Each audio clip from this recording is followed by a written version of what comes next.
We are rocking with Rahul and the three amigos. The three amigos. One amigo is missing. The one amigo's missing.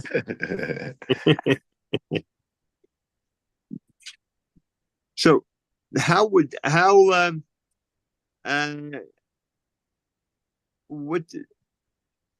Tell us something about getting Wait, when you got it. What's that? okay. We are live on Rockin' with Rahul and the Three Amigos. We got a special guest. He's former NFL wide receiver Irving Fryar.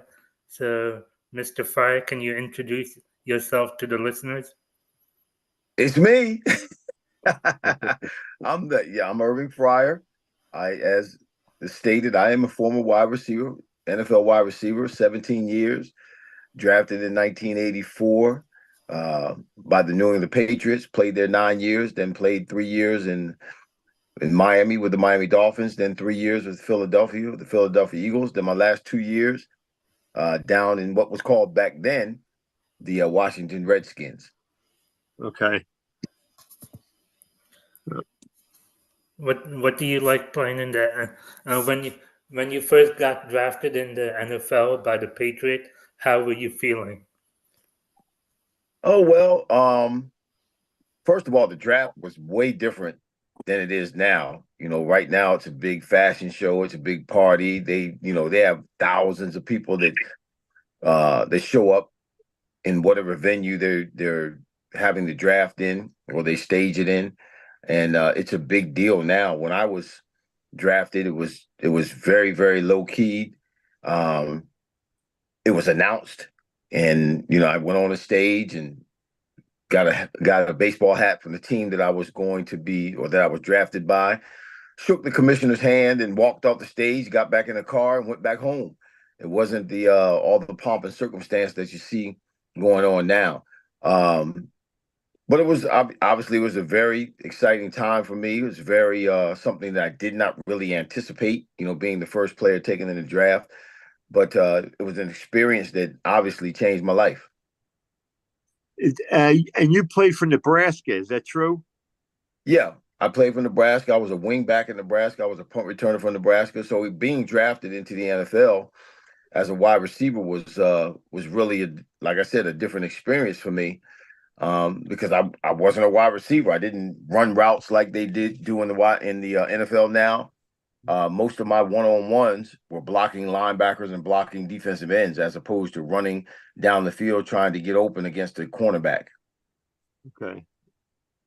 Okay. And how did they when you first went to camp, or the mini camp beforehand, and you started going through the rigors of playing wide receiver?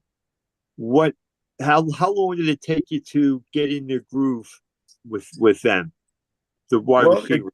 It took a minute. I didn't have a whole lot of help when it came to really good coaching at that position. So it took me a few years. And back then, in 1984, 85, 80s, late 80s, the game was played differently back then than it is now. The ball is thrown, or there more passing plays than it was back then. We played what was called old-fashioned football, where we ran the ball first and threw the ball when it was necessary. So it wasn't really a big emphasis on running routes and learning how to be a wide receiver. It's just kind of something that was obviously a part of the offense, but it wasn't highlighted like it is now. Yeah. See, I can see that. How was it like playing with Randall Cunningham?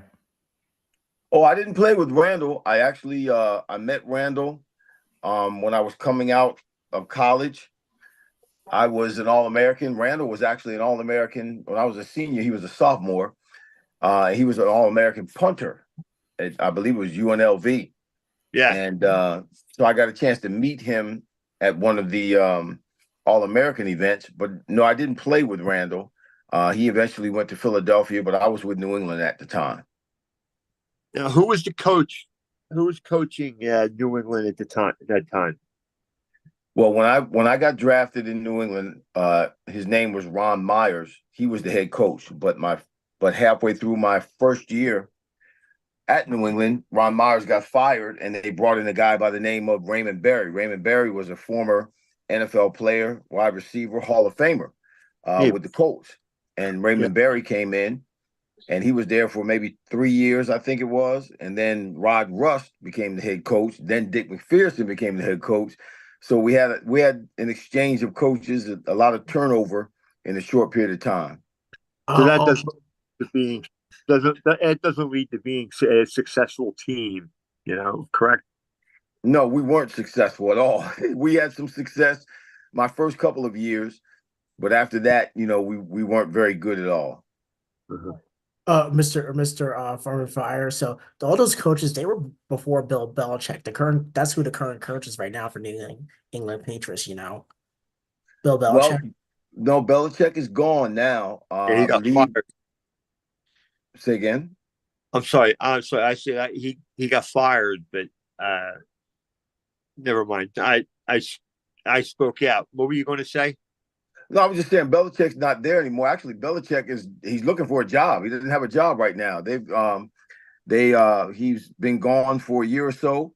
I believe the coach there's last name is he's a former player who used to play at New England. I believe his last name is Mays, who's the coach there now. But Bill Belichick, all the success he's had there in New England, he's actually looking for a job right now. He's not coaching anywhere right now. He's doing some stuff with like ESPN, NFL, NFL films and things like that.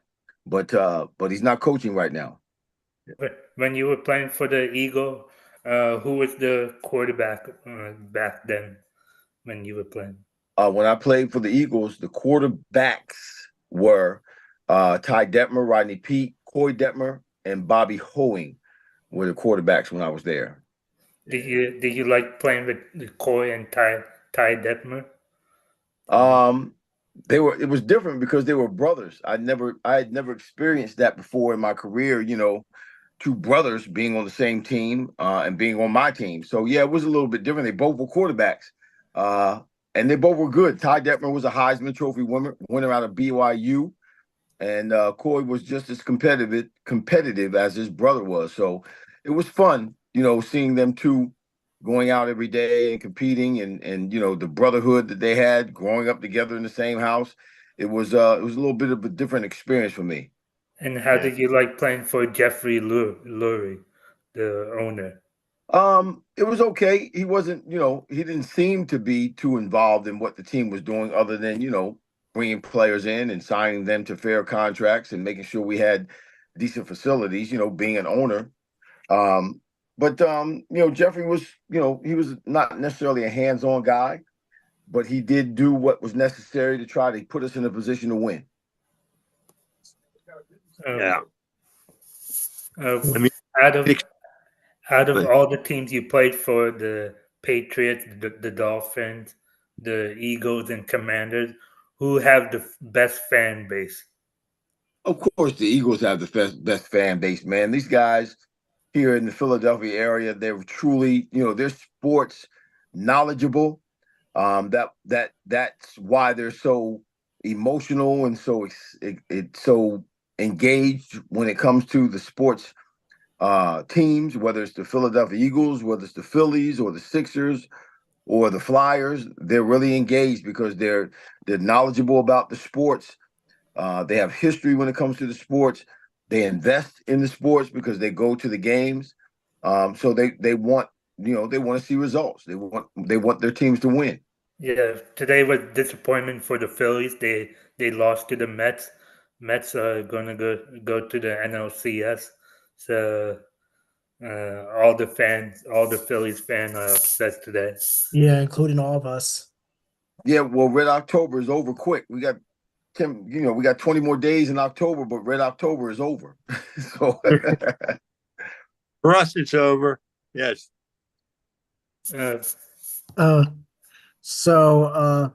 so far through week 5, what do you think about the NFL season so far? well, I think they're accomplishing something that they've been trying to do for several years now. and that's parity in the league. You have teams. I mean, obviously, Kansas City Chiefs have been on top for several years now, and they've have been seeing them or claiming them or crowning them as a dynasty that is yet to be accomplished by them. But they're on their way.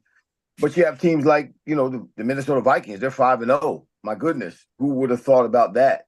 You have some other teams that we thought would be, at the top of the list in terms of being competitive, like the Eagles, Dallas Cowboys, and they're struggling a little bit. Then you have other teams like Tampa Bay, Baker Mayfield. Man, they're playing good ball. So there's parity in the league right now that I believe the NFL and the commissioners or the commissioner and the owners, that's what they want. They want any given Sunday to be a toss-up where anybody can win on any given Sunday. You just got to go out and play and settle it on the field.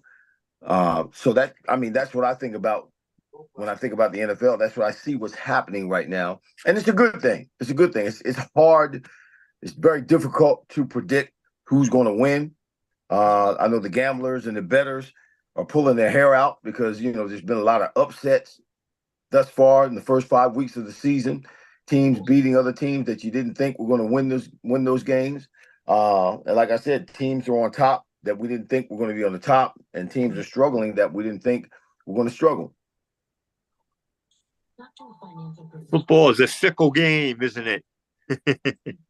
Yeah, it's a fickle game, and you got to show up every week. And it's the only pure team sport. So you have to be on the same page, together with the 11 on offense, together with the 11 on defense. You have to be on the same page, even special teams, the 11 that are out there for special teams. You have to be on the same page and communicate with one another. Otherwise, wherever there's a lapse or a letdown, that lapse or letdown will be exposed. Yeah. What do you think about the Eagles season so far? They have a new addition, Saquon Barkley. They have a new defensive coordinator, and they have a new offensive coordinator. What do you think about the Eagles so far? And with the next game coming up Sunday against the Browns, and a couple more games against losing teams, do you think Eagles will find themselves back in the division? Well, I'm an Eagles fan, so I hope that they do. My podcasts, I have a couple of podcasts that are Eagles-focused podcasts. So, yeah, I want to continue to be successful. I want the Eagles to continue to be successful so we can have some good content, something positive to talk about when we're doing our shows. They're 2-2. It's still early in the season. We're going into, they just finished their bye. So we're going into week 5 for them, week 6 in the NFL, but 5 for them. They're playing the Cleveland Browns. It's a good opportunity, good chance for them to get things on track and to have a positive win and try to get things moving in the right direction for themselves. Right now, there are a lot of based on the last game that they played against Tampa Bay. There are a lot of things that need to be corrected, a lot of things that need to be fixed, a lot of things that need to work on. There's no excuse, no reason why their offense shouldn't be scoring more points than they are. And then defensively, with the new defensive coordinator, as you mentioned, Vic Fangio, the defensive players and the talent that we have on the defensive side of the ball, there's no reason why we can't make offenses one-dimensional, whether we take away the run or whether we defend the pass and make them run it, have to run the ball, whether we take away the run and have to make them pass the ball. I'm optimistic about where they are, but I think this will be a big telltale, this game against Cleveland this coming Sunday. Do you think the Commanders quarterback is for real? Do you think he's going to be Rookie of the Year? Yeah, Jaden Daniels. I think I think he's got a lot of skill. He's got a lot of talent. Over the course of the years, since there's been a shift, I think this year was the first year in the NFL history that we have 14, I believe it was, black quarterbacks start on week 1. That's never happened before. And the African American quarterbacks coming in, they add an element of running the ball, physicality, and that never really has been seen in the NFL, not to this level, not being saturated the way it is. But oftentimes we see them come in and they do well their first year, or the first year they start. And then the second or third year, defensive coordinators have an opportunity to see them and study them during the offseason and kind of level out. Yeah. So it'll be interesting to see how he does, not just this year. Obviously, he's going to do well this year. He's already doing well. But it'd be very interesting to see what happens next year because, greatness is determined over time. Yes. Yes. When you were playing in the NFL, did you had any like before you stepped onto the field? Did you have any like game day rituals or anything? Well, not. I mean, I guess there was a ritual. I always have a habit of showing up early, being one of the first ones in the locker room, getting ready and being ready to go way before it's time to be ready to go. Playing music, trying to relax. But other than that, I didn't have any real, crazy rituals or anything like that. Our friend Charlie here, he's a 49ers fan. Well, that's his problem. The 49ers are they're not the monsters of the West right now. They're struggling a little bit with injuries. But, they got Ayuk. He woke up last week. And then, they got Debo, he's back. And then Kittle, Kittle made a few catches last week. So hopefully Purdy and that offense can get back on track. They missed McCaffrey. Well, yeah, they're missing McCaffrey. I mean, if he's on anybody's team, they're going to miss him if he's not playing for sure. Yeah. Oh, what do you think about the MLB playoffs so far? And what do you think about the upcoming NBA season? Oh man, that's a lot of question right there. I'm going to stop watching baseball because the Phillies were just eliminated right now. So that's how I feel about that. Right. I probably will too. I'm not sure. And then as far as the Sixers are concerned, we'll have to see. They made some trades. They brought in some new players. Supposedly, they have what they need. I'm not convinced with Joel Embiid that he is the leader for that team. People believe that he's the leader and he will take the Sixers to the NBA championship. I'm just not convinced with that. Do you think he's tough enough? I don't think he's tough enough to do that. No, I don't think he's tough enough either. He has not ever been healthy the whole season. And when you look at what happened in the Olympics, where he had an opportunity to play with all the other elite athletes, basketball players, he really didn't fit in. He was really a weak link. And he didn't play a whole lot. So that just goes to show you, yeah, he's a great athlete, and yeah, he can play. And he's probably the best athlete on the Sixers team. But when it comes to showing up against the big boys, he's not capable of doing that. Yeah. You got to rise to the occasion. You got to rise to the occasion. That's right. That's right. People will catch on to you real quick. Yep. Do you think it's going to work out with LeBron playing with his son, Bronny James?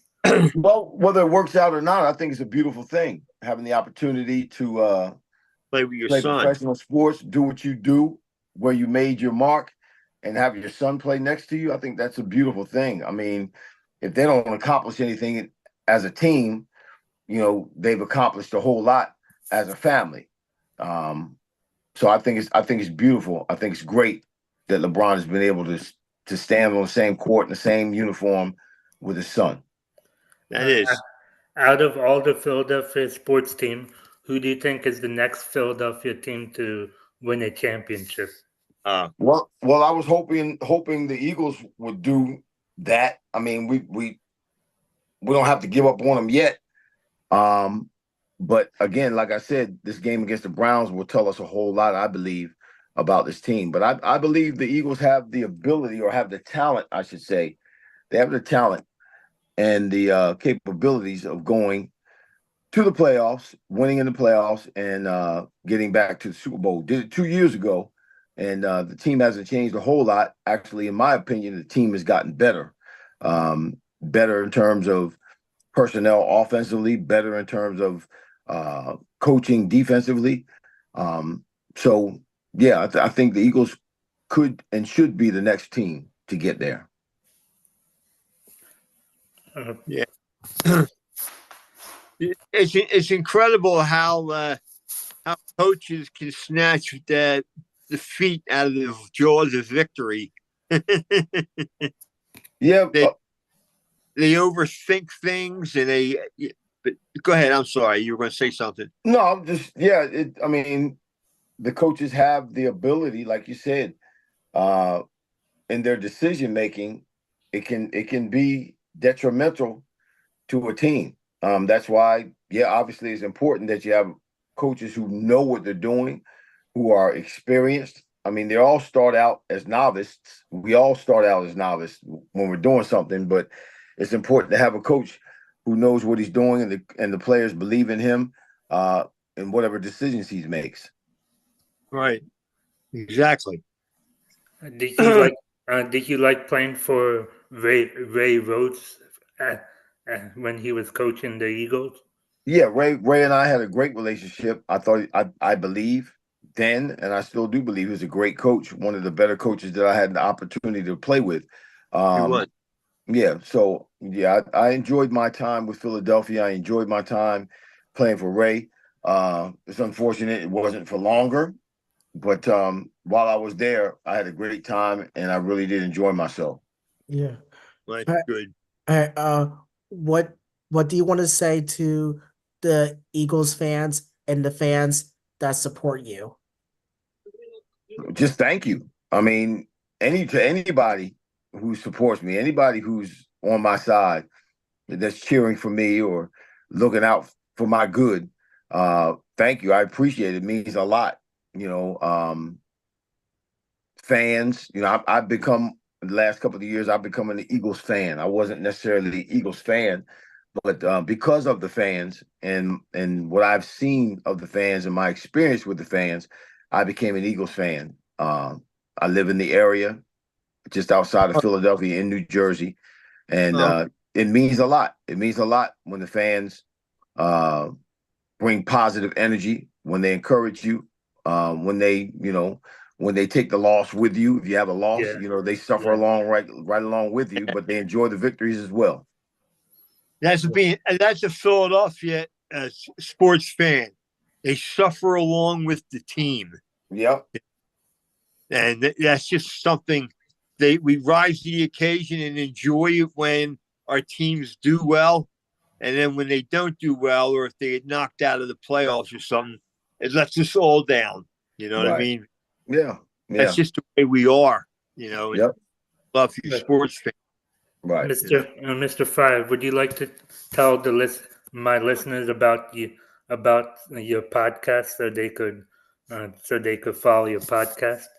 Oh, I appreciate that. I've got several podcasts that I do. The main one is called The Fryar Place. It's on YouTube. You can go to YouTube and search The Fryar Place. That's Fryar. And please subscribe. We're on every Friday from 6 to 7 p.m. Then I have another podcast that I do with a co-host, Hollis Thomas, former teammate of mine, former Eagle. Right. It's called Vetted. Vetted is aired every Tuesday and every Thursday. We're actually on Roku and Apple TV and not Netflix? It's Netstream TV and Fire Stick. We're on those platforms. And then I have another podcast that I do. I just finished doing it a little while ago today. It's called Wideouts World with myself, Michael Timpson, and Fred Barnett. We're all former NFL wide receivers, and we do a little analysis of the week prior, the play of NFL wide receivers, and then we do our predictions of the upcoming games. And we talk about some of the some of the topics or stories that took place that particular week. It's a pretty good podcast. And we're also on YouTube. You can go to YouTube and search Wideouts World and subscribe. Help us out. Yeah, I followed that. I followed that podcast. Did you subscribe to our YouTube channel yet? I have yet to. No, I have not. Hello? You're more than welcome to subscribe to our YouTube channel, Rockin' with Rahul and the Free Amigos. Okay. Yes, sir. You got it. And I was thinking maybe we can get on your podcast sometime because I think we would be interested in it. Charlie, Rahul, what do you guys think? Say that again. I didn't catch it, William. What do you guys think? Do you think we can get on this show sometime? How about it, Mr. Fryar? Well, I will check with my co-hosts and we'll see what's Us be on your show. Yeah, okay. You guys be on my show. Yeah, you said it's from Fridays from 6 to 7, right? That's the Fryar place, yeah. But the other ones are Tuesday and Thursday and then Wednesday. So Tuesday, Wednesday, Thursday, Friday. Any one of those days. Yeah, what day is good for you? I'm thinking Tuesday or Thursday is good for me. Anything's fine with me. Anything. I know Fred Barnett. I met him a couple of times, and you've been texting me, so we'll just text back and forth until we get it right. Yeah, sounds good. Yeah. All right, William, do you want to do the closing statement? Sure thing. Always there to do it. That's all for now. Please subscribe to our YouTube channel and be sure to follow us on Facebook and Instagram. And if you missed today's show, you can catch it on Friday at 11 o'clock p.m. on MoncoRadio.com. Good night, everyone. And subscribe to Wideout World on YouTube. Go Eagles. And what's the other one for Wednesday, Tuesday and Thursday, the other podcast? Tuesday and Thursday is Vetted. With Hollis Thomas and Fryar. And subscribe to Venny on YouTube as well, to his other podcasts. Have a good day. Thank you, Mr. All right, take care, guys. Good night. Thank you. All right. Go Eagles. Go Sixers. Yeah. Bye-bye. And go Flyers. Go Wings and go Unions. It was very nice meeting you. Phillies, better luck next season. You two guys, take care. Bye. All right. All right. All right. Bye-bye. We still